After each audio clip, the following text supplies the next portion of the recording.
बहुत समय पहले ब्रजभूमि के पास एक सुंदर और धर्मपरायण राज्य था। उस राज्य के राजा थे ऋषभानु जी और उनकी रानी थी कीर्तिदा देवी। दोनों के पास सब कुछ था, धन, वैभव, प्रजा का प्रेम। बस एक ही कमी थी, उनके कोई संतान नहीं थी। साल दर साल उनका हृदय अपनी संतान की चाह में तड़पता रहा, परंतु यह कोई साधारण संतान की चाह नहीं थी।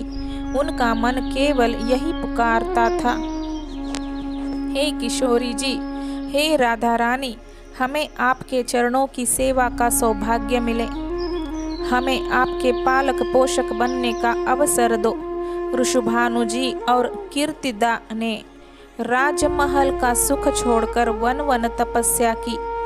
यमुना तट पर बैठकर दिन रात नामस्मरण किया। साल दशकों में बदले और यह तपस्या जन्मों में फैल गई। 3 जन्मों तक उनका एक ही संकल्प अडिग रहा। फिर एक दिन जब यमुना का जल शांत था, कमल के फूलों के बीच से एक अद्भुत प्रकाश फैला और उस प्रकाश में मध्य स्वयं श्री राधा जी प्रकट हुई। उनका रूप इतना अनुपम था कि सूर्य भी मानो ठहर गया हो। ऋषभानु जी और कीर्तिदा स्तब्ध खड़े रह गए, आंखों में अश्रु, हृदय में असीम आनंद। ऋषभानु जी ने नतमस्तक होकर उस दिव्य बालिका को अपनी बाहों में उठा लिया। वह बालिका जिनके नेत्र जन्म से बंद थे, लेकिन जिनका मुखमंडल ब्रजभूमि को आलोकित कर रहा था। उस दिन से ऋषभानु जी का घर प्रेम और भक्ति का केंद्र बन गया।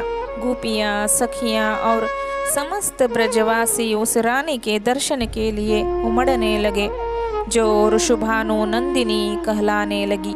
और ऋषभानु जी ने जाना, सच्ची तपस्या कभी व्यर्थ नहीं जाती।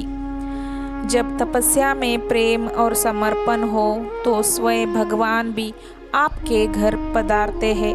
यही कारण है कि आज भी ब्रज में राधा रानी को पुकारते समय प्रेम से कहा जाता है, जय जय श्री राधे ऋषभानु नंदिनी राधे। राधे राधे। धन्यवाद।